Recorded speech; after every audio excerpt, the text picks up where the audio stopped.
Como maior parte do tempo a gente vê a discriminação, e eu vou colocar ele aqui para fazer uma coisa que ninguém mais fazer, que é carregar a cruz junto com o meu filho unigênito, Jesus.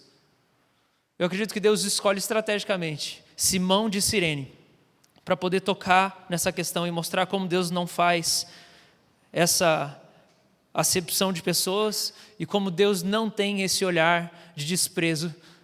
E Deus não é racista, mas pelo contrário, se Ele podia escolher qualquer um para ajudar Jesus nesse momento, mas Ele escolhe Simão de Cirene, um estrangeiro. E isso para nós diz que, enquanto aquela multidão que estava atrás de Jesus, e o verso 27 fala, uma grande multidão seguia, enquanto tinha uma multidão atrás de Jesus, Deus fala, eu peguei um estrangeiro, eu peguei alguém de fora. Jesus sempre foi seguido de multidão. Sempre tinha multidão. Mas era gente que só olhava o que Jesus fazia, não era gente que seguia Ele. Existe uma diferença muito grande entre você só assistir o jornal e ver tudo o que está acontecendo e você fazer alguma coisa. Quando a gente só assiste o jornal, a gente é multidão.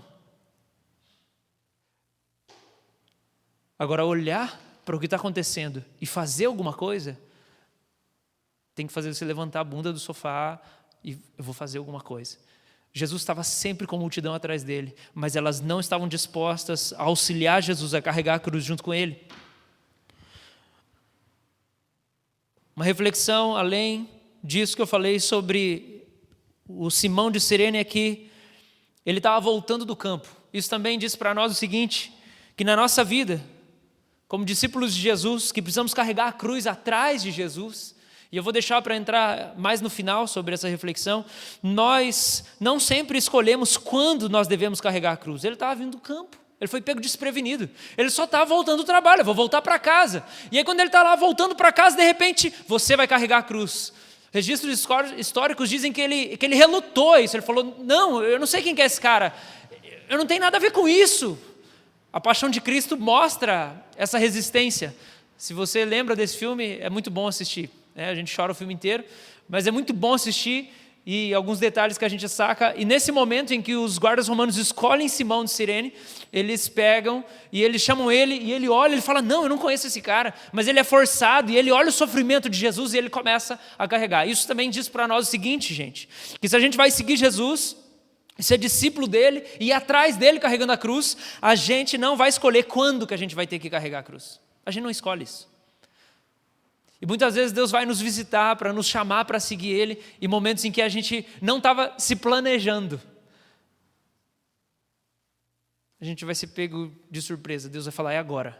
Deus vai falar, é nesse momento, é agora que você vai se negar, é agora que eu quero que você sirva. Deus, mas eu estou indo para a faculdade. Deus, eu estou indo para o trabalho. Deus, é agora. Você vai parar, você vai descer, você vai comprar uma comida para aquela pessoa ali que está na rua. Ou então no meio do trabalho, você está ali no seu ambiente de trabalho, Jesus fala assim, é agora que você vai levar a cruz, é agora que você vai dizer não para você mesmo, você vai negar alguns direitos seus agora aqui, nesse lugar. Porque seguir Jesus vai fazer com que Ele defina a nossa agenda, e às vezes a cruz vai ter que ser carregada no momento em que a gente não planejou, um momento não planejado de levar a cruz. Essa ação dos soldados significa que Jesus estava num ponto de sucumbir. Por que que os soldados romanos iam pedir para uma outra pessoa carregar a cruz? Essa descrição vai dizer para nós o seguinte, Jesus já não estava aguentando mais nesse ponto. Já estava muito para ele já tinha passado por muita coisa. Uma coisa que a gente não presta muita atenção, Jesus não estava só carregando a cruz aqui.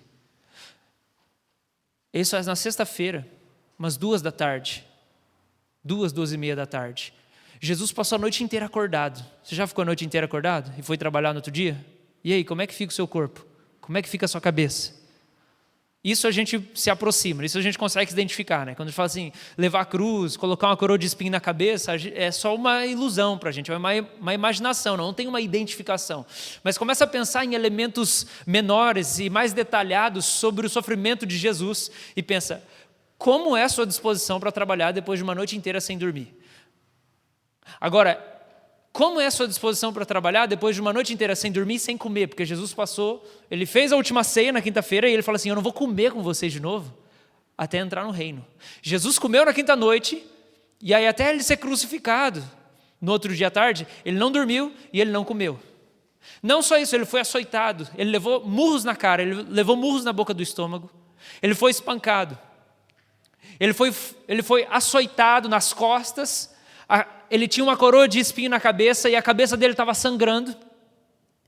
Jesus carregando a cruz, ele tinha aquela lã colando nas feridas que tinham sido recentemente abertas. E aquele pó daquela terra seca, ou aquela lama daquela rua. E aí Jesus, com aquele peso da cruz, o seu corpo suado, ele sem dormir a noite toda, sem comer, suado, ensanguentado, sangue na cara, o sangue no corpo, aquela madeira no ombro dele pesando, o ombro dele inchado, os pés dele inchados, e ele carregando aquilo, depois de ter passado por tudo que ele passou durante a noite, e agora, antes dele chegar no Gólgota, Jesus está sucumbindo, ele não está aguentando mais carregar a cruz. Esse é o único motivo pelo qual os soldados romanos falaram, você vai carregar para ele. Ele não está aguentando. Matthew Henry, que é um puritano, ele sugere assim, que os soldados viram que Jesus estava morrendo nessa hora. Os soldados romanos viram e falaram, ele vai morrer antes de chegar no monte para ser crucificado. Matthew Henry fala isso, ele sugere, é uma sugestão. Porque a Bíblia não vai dizer todos esses detalhes, mas a sugestão é, os soldados romanos viram que Jesus estava morrendo e não suportaria chegar ao Calvário. Mas, pela crueldade do exército romano, da maneira como eles tratavam aqueles que eram condenados, principalmente condenados à crucificação, os soldados queriam torturar Jesus ainda mais. Então eles não queriam que Jesus morresse antes de chegar no Calvário, porque eles queriam enfiar os pregos nas mãos de Jesus vivo. Eles não queriam que Jesus morresse. Então eles escolhem uma pessoa para carregar a cruz. Falam assim, nós vamos deixar esse cara morrer, que não, nós queremos torturar ele mais. Esse é um outro motivo para que isso aconteça. Esse é o tamanho do sofrimento que Jesus passou e do ódio que as pessoas tinham por Jesus, que era um ódio real. E, por fim, Simão de Cirene, irmãos, ele foi um ato, o aparecimento dele foi um ato da providência divina como resposta de oração. Ele aparecer no caminho, enquanto Jesus está ali sucumbindo, a Escritura vai dizer que Jesus caiu no chão. Foi esse um momento de queda de Jesus, que ele cai no chão, porque ele não está aguentando carregar a cruz. Esse foi um ato de providência divina. Por quê, irmãos? Eu quero que você vá comigo rapidamente para Hebreus capítulo 5, verso 7. Hebreus 5, 7. E aí a gente vai voltar daqui a pouco para o texto de Lucas 23. Mas Hebreus 5, 7.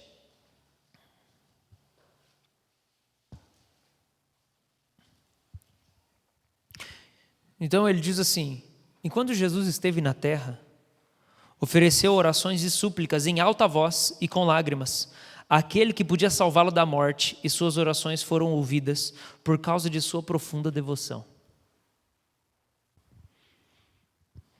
Olha só esse texto. Enquanto Jesus esteve na terra, ofereceu orações e súplicas em alta voz. Jesus bradou orações e com lágrimas, aquele que podia salvá-lo da morte, e suas orações foram ouvidas por causa da sua profunda devoção. Aí a gente lê esse texto, né? E aí a gente começa a pensar.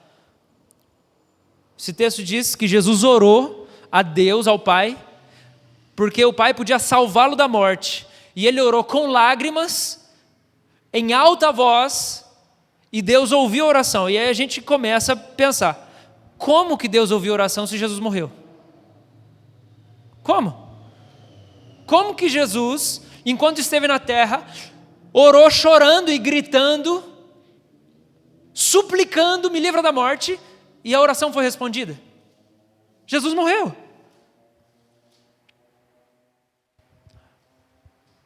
A verdade é que a oração de Jesus, para que Deus livrasse ele da morte, para que o Pai livrasse ele da morte, é mais ou menos assim: não me deixe morrer antes da hora.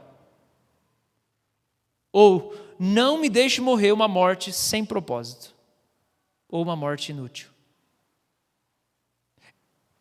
Essa foi a oração de Jesus. Pai, não deixa eu morrer antes da hora. Pai, não deixa eu ter uma morte sem propósito, uma morte inútil. Quando que ele orou isso? Quando que ele ofereceu súplicas em alta voz, chorando, e que Deus ouviu? No Getsemane. Volta lá para o Lucas. A gente leu Lucas 23, agora Lucas 22. Lucas 22, 41 ao 43. Afastou-se a uma distância como de um arremesso de pedra, ajoelhou-se e orou. Pai, se queres, afasta de mim esse cálice. Contudo, não seja feita a tua vontade, contudo, que seja feita a tua vontade, não a minha. Então apareceu um anjo do céu que o fortalecia. Ele orou ainda com mais fervor, e sua angústia era tanta que o suor caía na terra com gotas de sangue. Então essa oração de Hebreus 5:8, com lágrimas e gritando, foi a oração do Getsemane. E aí a pergunta para nós é: quando que Jesus quase morreu antes de ser crucificado? Existem dois momentos claros na Escritura em que Jesus quase morreu antes dele ter sido crucificado. E aí, a profecia não teria se cumprido de que ele devesse ter sido amaldiçoado sendo pregado no madeiro.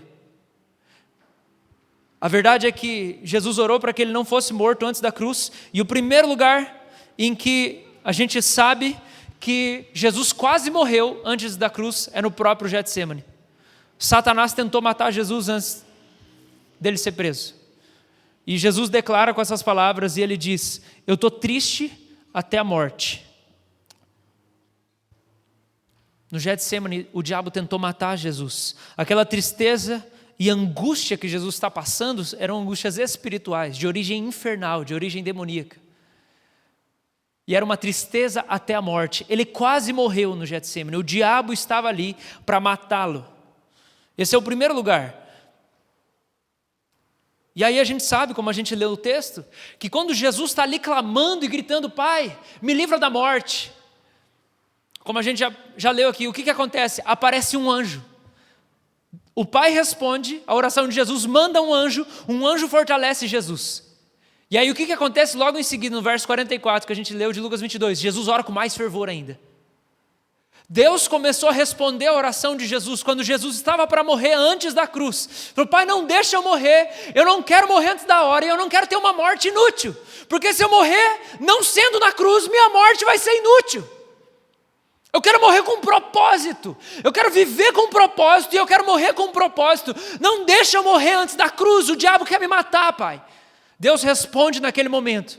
Ele manda um anjo, o anjo fortalece Jesus. Jesus recobra o ânimo, ora com mais fervor ainda. E aí a gente vai ver que quando Jesus está lá, Judas vai chegar. E aí a gente leu lá ontem, à noite, em João, que quando os guardas chegam, Jesus é um Jesus diferente do Getsemane. Ele está renovado, ele vê os guardas chegando e ele se adianta e fala assim: quem vocês estão procurando? E eles falam assim: Jesus fala: sou eu. Os guardas caem no chão. E aí Jesus fala: quem vocês estão procurando? E aí eles falam: Jesus. E Jesus fala: sou eu, já não falei? Esses daqui você deixa, sou eu mesmo. Jesus está completamente diferente do Getsemane suando sangue, porque ele estava pedindo: não deixa eu morrer antes da hora. Além de pedir: se for possível, passa de mim o cálice. E a resposta do Pai era não. Jesus mudou. Porque a gente precisa aprender a mudar a oração. Depois que a oração que a gente estava fazendo, Jesus já respondeu, o Pai já respondeu. Então a gente está clamando por uma coisa: Deus, me dá isso, me livra disso, me ajuda a superar isso, me cura, abre as portas, mostra uma coisa diferente. Deus abre o caminho. Deus fala: não vou fazer.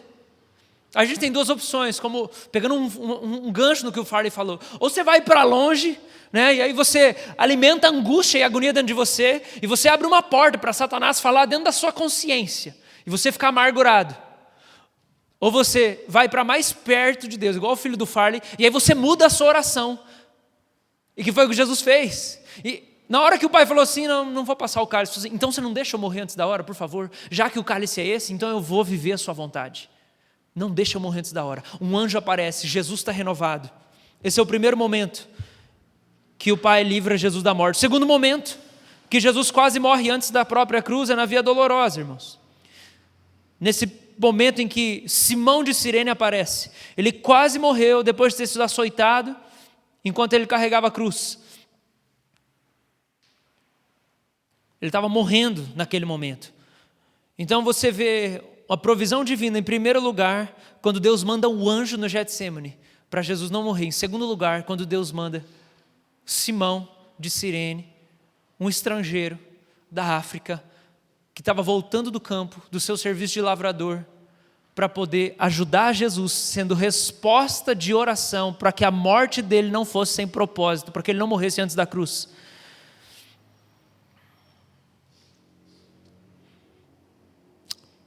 Quando a gente olha em Lucas 9:23, o que acontece é que Jesus tinha virado para a multidão um dia, e ele falou assim: se alguém de vocês quer ser meu discípulo, negue-se a si mesmo diariamente, tome a sua cruz e siga-me. Ele tinha falado isso para a multidão.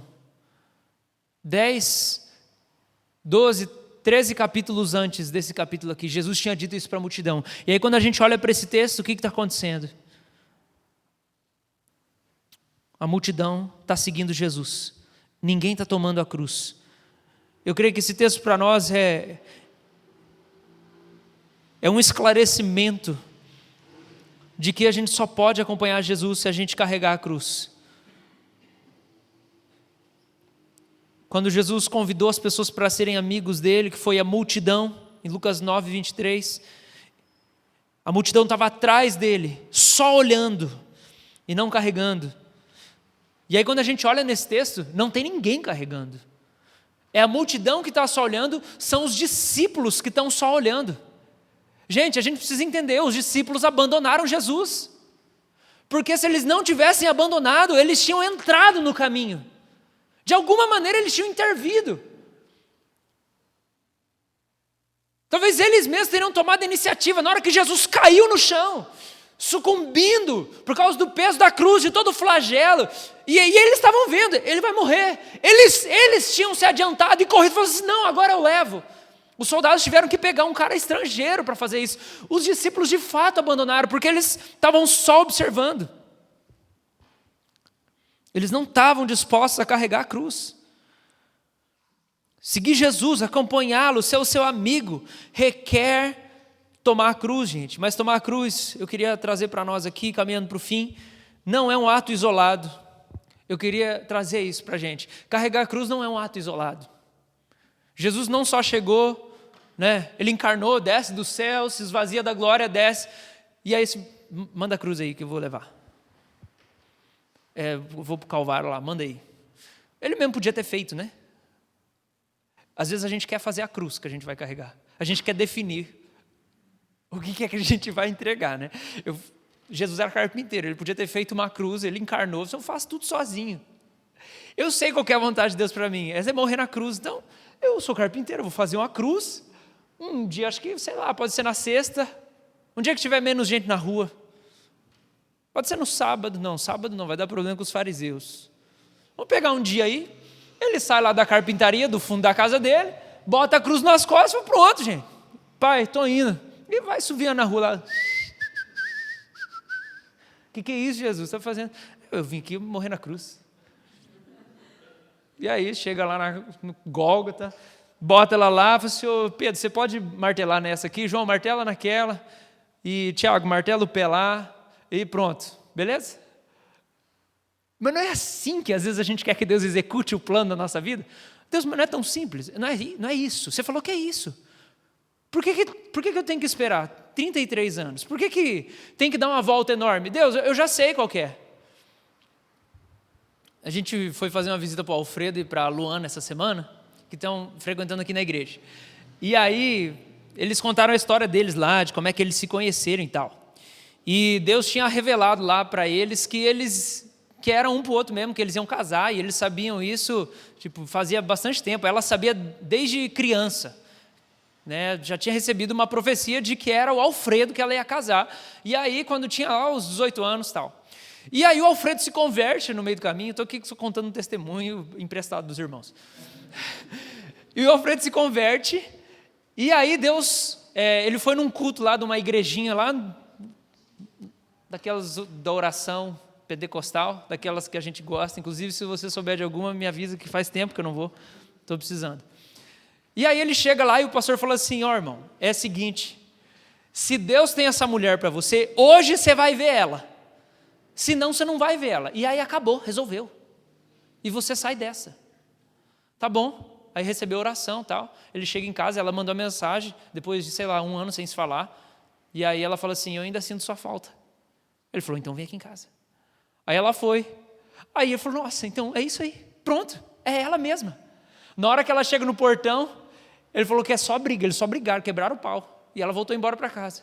Deus, mas a oração respondida. Eu falei, com a Maria Eugênia foi bem igual também, Deus tinha revelado, é ela. Aí eu cheguei e falei assim, então, é nós, tal, eu estou gostando de você e tal. Mas Deus já tinha revelado. Não, ela tem que me dar um toco, namorar um cara por 1 ano e meio, e só 2 anos depois é que nós vamos conversar, mais ou menos assim ainda. E aí já faz 5 anos e nós não casamos. Meu Deus, mas você falou, por que só não chega e acontece? Você já não falou? Jesus já vinha, ele sabia, isso aí é cruz, eu vou fazer uma e eu vou lá, eu vou fazer uns discípulos, cada um bate numa mão e eu morro. Mas gente, não é assim que a gente quer que aconteça na nossa vida? Não, é isso, eu já sei, Deus me chamou para as nações. Deus chamou, você é advogado, você é juiz, Deus chamou, eu vou casar com esse cara, Deus me chamou, eu vou ser essa pessoa, eu vou ser pastor, eu vou gravar um CD, o meu ministério é esse, é cura, é intercessão, é não sei o quê, eu vou ter uma família feliz. Aí você pensa assim, então eu vou para o alvo, sigo para o alvo. Não é, né? Por quê? O que a gente aprende com isso, gente? A gente aprende que carregar a cruz não é um ato isolado. Senão Jesus chegava, ele fazia uma cruz, ele mesmo resolvia. Mas, e aí a gente entende que carregar a cruz não é uma coisa fancy, glamurosa, não é status, não é pompa. Carregar a cruz não é status, a gente não posta assim, uma selfie, estou carregando a cruz aqui. Porque carregar a cruz não é um negócio que é gostoso na nossa vida. Não é um negócio que é gostoso. Se você está assim, se gabando e pensando assim, nossa, estou power na minha caminhada, então você não está carregando. Porque o carregar a cruz vem acompanhado de uma opressão do Satanás, do abandono das pessoas. Carregar a cruz vem acompanhado de você estar sujo de sangue. Jesus não estava só carregando a cruz, ele estava sujo de sangue, suor. Você já suou com a ferida?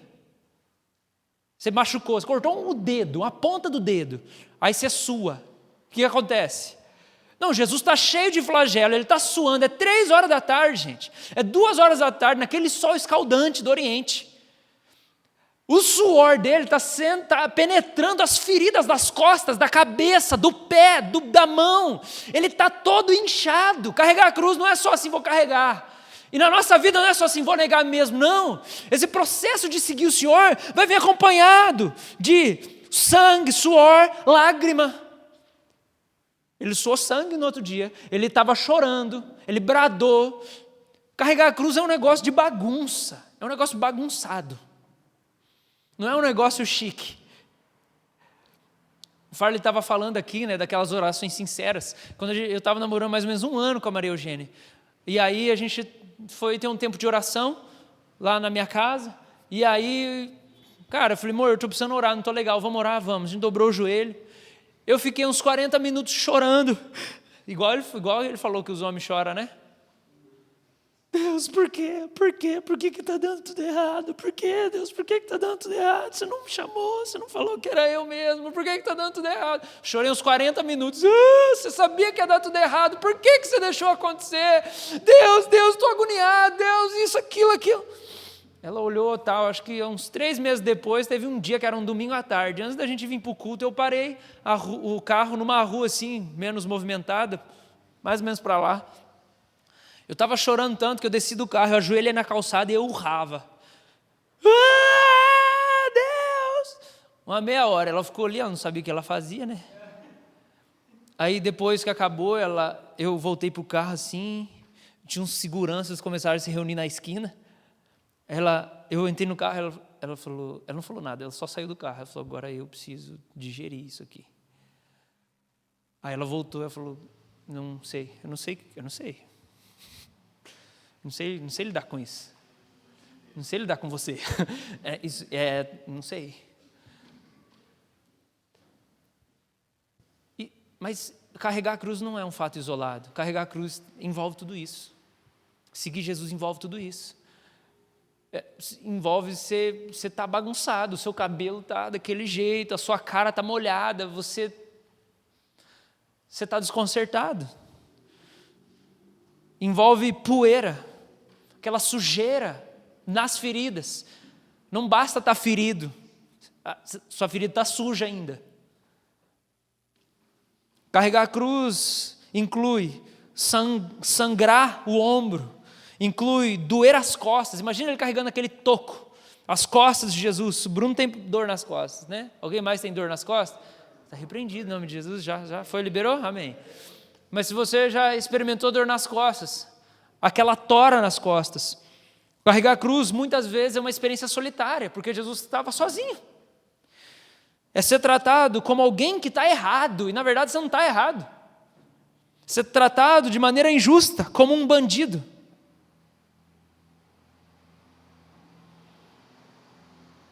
E aí no fim, você morre.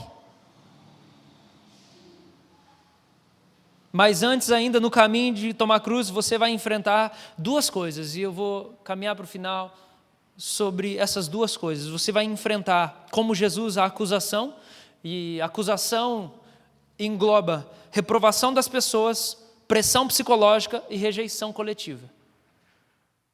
Você já passou por isso? Você já experimentou isso? Reprovação das pessoas? E você ser reprovado pelas pessoas, e isso causar uma pressão psicológica em você, você se sentir oprimido, porque você sente que as pessoas não compreendem você? Você experimentar uma rejeição coletiva? Fisicamente, o que simbolizou essa acusação e essa experiência de Jesus foi a coroa de espinhos na cabeça, porque ele estava oprimido mentalmente. Ele tinha uma pressão na cabeça, uma ferida mental, carregava um peso, a cruz de espinhos, a acusação e o escárnio, que é o desprezo, a falta do consolo humano e o consolo divino, porque os amigos deixaram e o pai não estava consolando ele. E faz parte do escárnio você não se justificar e você não se vingar. Isso é simbolizado pelo manto púrpura que Jesus veste.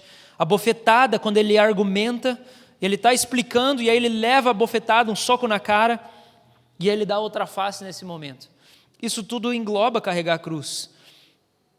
Mas aí quando a gente olha para o verso 28, dá uma olhada lá comigo. Jesus, desse jeito, passando por tudo isso, 27, 28... 27 até o 31. Uma grande multidão o seguia, incluindo muitas mulheres aflitas que choravam por ele. Mas Jesus, dirigindo-se a elas, disse: Filhas de Jerusalém, não chorem por mim, chorem por si mesmas e por seus filhos. Pois estão chegando os dias em que dirão: Felizes as mulheres que nunca tiveram filhos e os seios que nunca amamentaram. Suplicarão aos montes: Caiam sobre nós, e pedirão às colinas: Soterrem-nos. Pois se fazem essas coisas com a árvore verde, o que acontecerá com a árvore seca?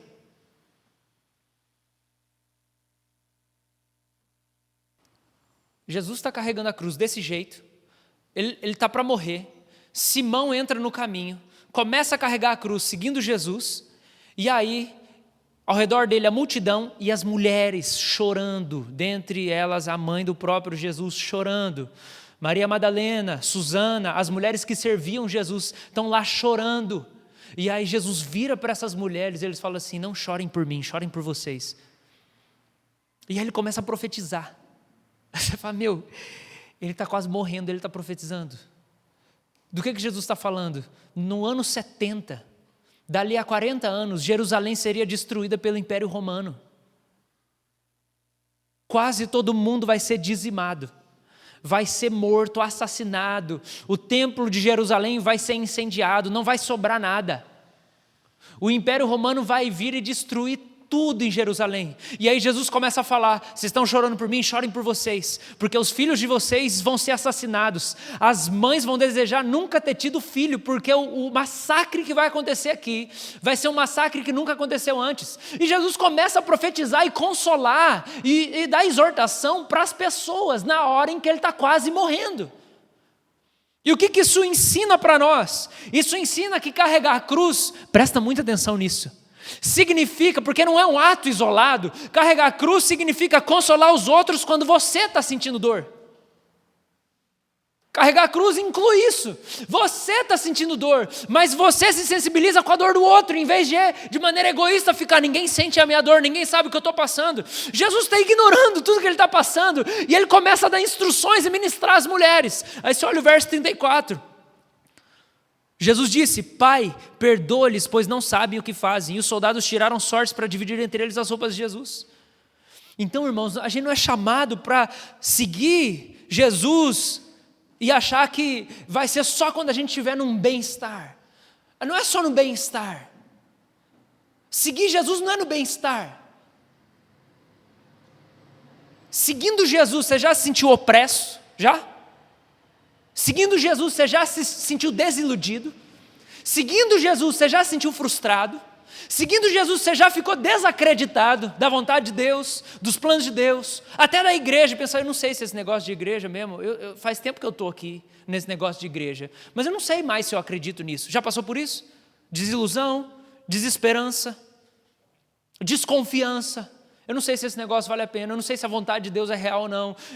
Abraão passou por isso, Jó passou por isso, todo crente passou por isso. Jesus passou por isso, quando o pai abandonou ele. Seguir Jesus, tomar a cruz, inclui essas coisas. E aí, quando você está passando por esses momentos, você faz o que Jesus fez, que é o quê? Continua servindo, continua amando, continua abençoando, continua consolando as pessoas na dor delas. Não para de amar quando a dor encontrou você. Não para de amar quando a dor encontrou você. Cuida de você também, permite que outros lavem suas feridas, mas não estaciona, não atola quando você começa a sentir dor. Porque quando Jesus estava quase morrendo, antes de chegar na cruz, e ele já tinha orado para isso não acontecer, no meio do caminho ele começa a orar: Pai, perdoa, eles não sabem o que eles fazem. Ele podia só olhar para a dor. Já aconteceu isso com você? Aconteceu uma coisa ruim, aí você fala assim: eu preciso dar um tempo para mim. Eu bati o carro essa semana, bati o carro no outro carro, mas eu estava, sei lá, uns 10 por hora. Tipo, foi uma coisa assim que não fez muito estrago, não machucou ninguém e tal. Eu tinha muitas coisas para fazer naquele dia. Pô, você fica mal, né? Eu nunca tinha batido carro na minha vida. Aí você peguei lá os dados da pessoa e tal. Eu tinha que fazer discipulado com Samuel depois. Eu falei: o que eu vou fazer em casa? Eu vou fazer o discipulado. Bati o carro, vou fazer o discipulado. Fui buscar ele no trabalho dele. Fui buscar ele no trabalho, fui levar para outro trabalho. No caminho a gente tinha o nosso tempo no período de almoço. Tá bom, minha dor, tudo bem, vai resolver. Às vezes a gente quer interromper tudo. Ai, está doendo, eu preciso interromper tudo. Não, está doendo, continua. Deixa outras pessoas lavarem suas feridas, oferece as suas orações e súplicas em alta voz a Deus, igual Jesus fez, mas não para. Você continua, faz como Jesus. Porque aí no final, o que vai acontecer? Você vai poder ser curado. Do que você vai ser curado? Você vai ser curado da covardia. Você vai ser curado da covardia. Sabe quais são as coisas que a gente mais é covarde?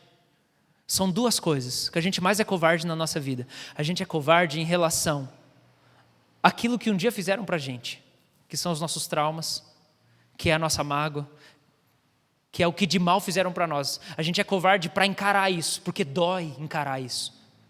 Isso é a primeira coisa que a gente mais é covarde, a gente evita, a gente bota lá no fundo da gaveta, lá bem escondido. Está tudo bem? Não está tudo bem, não está bem, mas você esconde lá embaixo aquela dor, aquele trauma, aquele abuso, aquela decepção, é aquilo que alguém fez com você. A gente é covarde em relação a isso. E o que a gente é mais covarde em segundo lugar? É o que a gente fez para os outros. A gente é covarde com isso. A gente tem medo de assumir o que a gente fez de errado. Mas se a gente carregar a nossa cruz e a gente não desanimar, a cruz vai levar a gente a encarar o que fizeram contra nós. Porque Jesus encarou o que fizeram contra ele, para poder carregar a cruz. Quando ele escolheu a cruz, estava tudo incluído. Ele ia olhar nos olhos dos opressores, dos ofensores, dos escarnecedores. Ele ia olhar nos olhos daqueles que maltrataram eles. Como a gente é ruim para lidar com a rejeição das pessoas. Como a gente é ruim para lidar quando as pessoas não gostam da gente, ou falam uma palavra, não, eu não concordo com você, não, eu não gosto de você, ou eu não gosto dessa atitude sua. A gente evita de toda maneira ouvir alguém dizer assim, eu acho que você está errado, ou eu estou chateado com você. A gente evita isso, a gente é covarde para isso. Jesus não foi covarde para isso, porque carregar a cruz significava, eu vou olhar nos olhos daquelas pessoas que vão me insultar. E em segundo lugar, a cruz vai levar a gente a encarar o que a gente fez também para as outras pessoas, que é uma coisa que assombra a gente. A gente não quer ouvir, a gente não quer encarar que a gente errou, que a gente machucou alguém. Você não quer ouvir, você não quer encarar o fato de que você machucou alguém da sua família, num dia que você fez isso, que você falou tal coisa, numa atitude que você teve, que você achou que você estava certo. A gente não quer encarar o fato de que a gente machucou alguém no nosso meio aqui da igreja, a gente não quer encarar isso. Se alguém está chateado, a gente fala assim, cada um que se resolva. A gente não quer pegar assim, o que está acontecendo? O que eu fiz? O que aconteceu? Fala. A gente tem medo disso. A gente é covarde em relação aos nossos erros. A gente quer fazer de conta que a gente não errou, que eles não existiram. Mas a cruz vai fazer com que a gente encare. Como que a gente sabe isso? A gente vai lá para o final. A gente vai ler os últimos versículos agora. Porque quando a gente chega lá embaixo, nos últimos versículos, versículo de número 39, um dos criminosos dependurado ao lado deles zombavam. Então você é o Cristo? Salve a si mesmo e nós também. Mas o outro criminoso repreendeu, você não teme a Deus, nem mesmo ao ser condenado à morte? Olha essa declaração do verso 41. Nós merecemos morrer por nossos crimes, mas esse homem não cometeu mal algum. Então ele disse, Jesus, lembre-se de mim quando vier no seu reino. E Jesus lhe respondeu, eu lhe asseguro que hoje você estará comigo no paraíso. No caminho da cruz, a gente encara ambas as coisas, a gente é curado da covardia. Os caras que carregaram a cruz com Jesus, eles chegaram num ponto em que um deles conseguiu falar, cara, a gente merece isso, a gente errou. Que milagre é uma pessoa ter coragem de assumir os erros que ela cometeu ao longo da vida dela. Que milagre é a gente poder dizer, eu errei com aquela pessoa que há 5 anos não olha na minha cara. Eu errei. Eu falhei. Eu não devia ter feito o que eu fiz. Eu tomei uma decisão errada. Eu não ouvi Deus há 3 anos atrás e eu estou sofrendo hoje por causa disso. É só quando a gente nega a si mesmo é que a gente consegue reconhecer, eu errei. E esse cara que está sendo crucificado, ele fala assim, a gente merece ser crucificado por causa dos nossos erros. Esse cara que carregou a cruz, ele chegou num lugar que ele fala, cara, agora, de pendurado nesse madeiro, de cima desse monte, olhando as pessoas lá embaixo, eu consigo perceber que fui eu mesmo que tracei o meu caminho até aqui. Isso que eu estou vivendo hoje, fui eu mesmo que cavei a minha cova, fui eu que fiz isso. Isso é um milagre. Quando a gente para de dizer que a culpa é de Deus ou a culpa é das pessoas e a gente pode chegar e falar, fui eu que errei. E aí quando a gente faz isso, e a gente é humilde, reconhece e encara a nossa falha, instantaneamente. Se a gente faz isso diante de Jesus, a gente já recebe um consolo imediato, que é Jesus falando, hoje mesmo você vai estar comigo. Você encarou o seu maior fantasma, que foram as decisões erradas e as reações erradas no longo da sua história, você assumiu, hoje mesmo você vai provar consolo, você vai estar comigo no paraíso. E aí ao fim de carregar a nossa cruz, a gente pode chegar e falar assim, Pai, recebe meu espírito, eu vou descansar no Senhor. eu encarei tudo que eu tinha que encarar para carregar essa cruz. Eu vou descansar no Senhor. Eu encarei meu fantasma do que fizeram para mim e do que eu fiz de errado para as pessoas. Eu reconheci tudo isso, eu lidei com isso. Pai, foi isso mesmo. E aí Deus vem e ministra seu coração, fala, fica tranquilo, você reconheceu, hoje mesmo a gente vai estar junto. E aí as últimas palavras são, entrega o meu espírito. E aí no final de você carregar a sua cruz, você morre. Você morre por um monte de coisa que te atormenta na sua vida. Ansiedade, desejo de controle, medo da rejeição. Porque você já superou o medo da rejeição. Você rejeitou o medo de ser abandonado. Você rejeitou o medo da crítica das pessoas. Porque você já chegou e olhou no olho. Quando você foi carregar a cruz, você olhou no olho, você ouviu as acusações. E você lidou com isso. Aí você morreu por um monte de coisa. E aí você descansa, entregando seu espírito para Deus. Amém, irmãos? Eu queria que a gente orasse por isso, de maneira bem pontual, enquanto o louvor vem aqui, para a gente poder ter um tempo de oração. Eu queria que a gente orasse sobre aquilo que são os maiores medos do homem. Irmão, esses são os maiores medos da gente. Depois de não ter dinheiro, né, de algumas coisas que existem medos, né, que a gente acaba experimentando como parte da vida cotidiana, mas eu acredito que os maiores medos que a gente tem e que a gente é covarde para lidar são encarar o que fizeram para a gente e assumir o que a gente fez para as pessoas e que a gente não devia ter feito.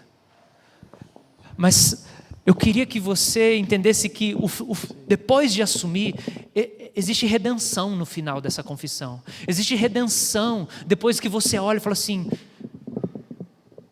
eu errei, eu sinto dores até hoje do que fizeram comigo. Logo depois disso existe redenção, existe um consolo de Jesus para ser derramado no nosso coração.